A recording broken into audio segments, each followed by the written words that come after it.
You look at 750,000 utility model applications that they filed.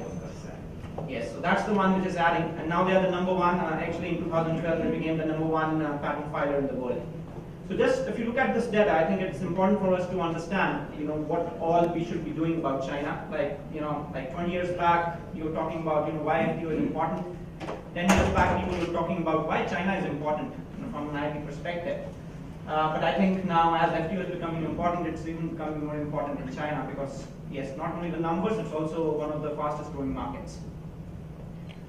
So keeping the same theme, these are some eye-opening cases. It's not comparable to the Kodak versus Polaroid case, but then these cases certainly woke and shook the Western world because there were Western companies which were thought they are trigger happy in terms of forming collaborations with the local Chinese players, not realizing that those local Chinese players are going to come back and stab them in the back. So these multinational companies were sued and the local players won because the multinational companies did not bother to do their due diligence, did not care about enough to look at the patents which their local partners may be filing. And the famous case here is the Schneider versus Chent case, where Schneider was collaborating with Chent to manufacture the elevators. Then Chent actually in 2007 filed a case against Schneider on a very small invention, which is an electronic circuit breaker used in elevators. And they actually won the case, and then the first amount of damages awarded were around $46 million. But then in the end, Schneider settled for around 22 million US dollars. But the damage it did to Schneider's business, because Schneider had to shut down the factories which were manufacturing the elevators, had to recall the products, had to pay 23 million. The intangible loss of business was more than just the monetary award, monetary money that Schneider had to pay. So similarly, there are other cases, but I think to just conclude and drive the point home, it's very important to monitor what is happening in China, especially when you are collaborating with a local Chinese player, to understand what kind of IP they are filing. We already touched about this, phenomenal explosion in the patent filing activity in China. And there was this quote from the Chinese premier, Wen Jianbo, which essentially said that the next world war is probably going to be fought in the domain of IP. Right, so I think they are sticking true to that saying, and they are filing so many patents. But what is interesting to understand here is that 70% of the inventions are being filed by domestic players. 99% of the utility models are being filed by domestic players. Right, so yes, the numbers are impressive, but then another point in this is that these numbers are being filed. The increase in numbers is because of the increased domestic filing, and that's in local Chinese language. So that's where the complexity starts. Increase in 20% year on year. But then if you look at the filing and the breakup of the filing, then you look at the activity of the domestic players. Yes, of course, there are the big multinational companies, ZTE, Huawei, but then there are a lot of other smaller players also which are adding up to these numbers. And then, of course, the foreign filers.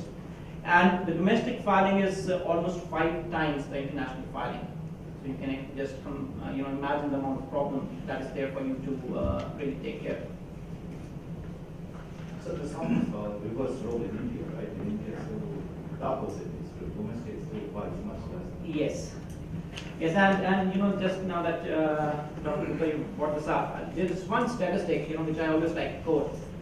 China introduced the utility model in 1999, right? And at that time, their patent filing was around 35,000 patents a year. So that's where India is now. And over the last 2 years, I've been involved with a lot of bodies. Yeah. So we are around 15 years behind China. Again, if you look at the numbers, then our Indian applications versus foreign filings is 1:5. So it's just reverse. 5:5. So out of 35, majority is like foreign filing, convention and international. Yes. Well point. But then how do these numbers translate into something more tangible, right? We're not here to discuss numbers. But then the important point here is that because of this domestic filing, because of this large number of applications in the Chinese language, right, there's a huge problem for us to understand that. And that is, leading to also an increase in number of litigation cases. So there's almost a 25% increase in litigation cases year on year since 2008, right? Because foreign companies are not able to really understand what is happening in China. They just go out and launch the products, and later there are litigation cases on either invalidity or infringement suits which are filed. So that's where all these numbers are adding up to, that these are ending up in increased litigation cases. So, and just some again statistics, number of IP disputes involving foreign companies is also increasing gradually, with average number of cases closed per year being around 1,400 since 2009. So then these are some details about what we need to know about the Chinese patent system. Yes, these are nitty-gritties and nuts and bolts of how we should then, based on these, try to define our IP strategy in China. But then the point here, the clear point here is that there are different ways where you can approach either for invalidation or for infringement. And if you have an invalidation case filed, but it does not help you to get a stay on the infringement lawsuit. So there are two parallel tracks which you can follow, but then one does not link to the other. That's one key point. Then you also need to understand that yes, China was called. There's something called the patent hijacking phenomena, which was very well known in China, where local Chinese players essentially look at a very nice US patent, copy it, and file a utility model so that it's hidden from the world view in Chinese language. But then whenever there is a case, you need to decide where you want to file that case, and there are certain courts which are pro multinational companies, though the perception of this is changing. So you need to understand that yes, what the system is like. There's two parallel tracks which you can follow. You need to understand where you can file, and then you need to look at statistics where the probability of you winning the case is more. And for special cases, especially filed in the Shanghai province or the Shanghai court, the probability of winning for foreign nationals is high. So, trying to come to the conclusion, what are the key challenges that we face for conducting an FTO in China? Of course, there's a language barrier. And the language barrier is because, yes, machine translation for Chinese can only do so much. Mandarin is a phonetic language. You cannot just do a literal translation. You also need to understand how a particular word is pronounced, what is the meaning of the word. Because the noun or the verb form of a single word can actually be presented in two different characters in Chinese.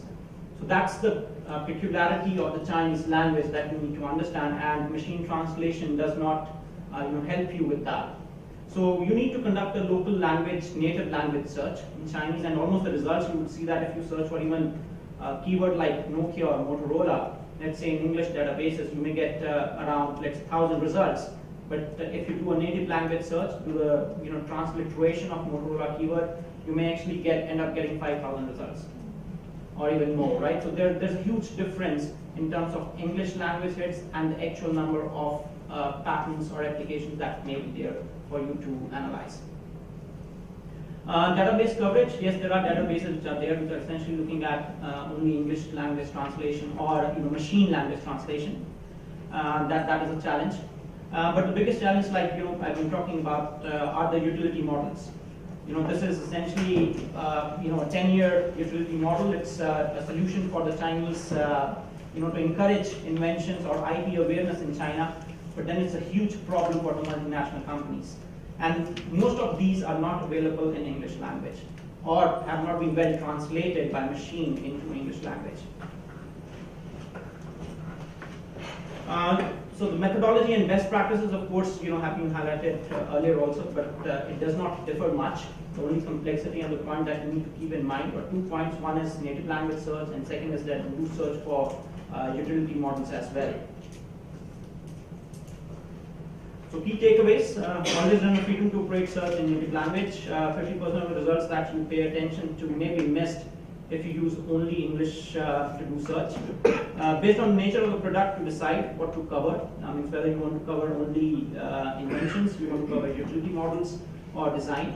Why it is important? Because almost 99% of the utility models are in the areas except biochemical and chemical.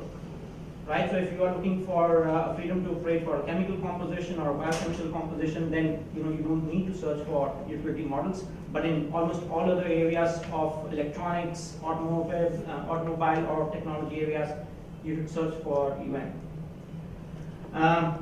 One good source to search is, of course, the official patent database site. The State Intellectual Property Office of People's Republic of China should be used for checking the legal status as well. That's also important. Briefly about my company, but I'll not touch there. Yes, we are the largest IP search and analysis provider in the world, with teams in India and China. So that's why my interest in China and Chinese food. Thank you.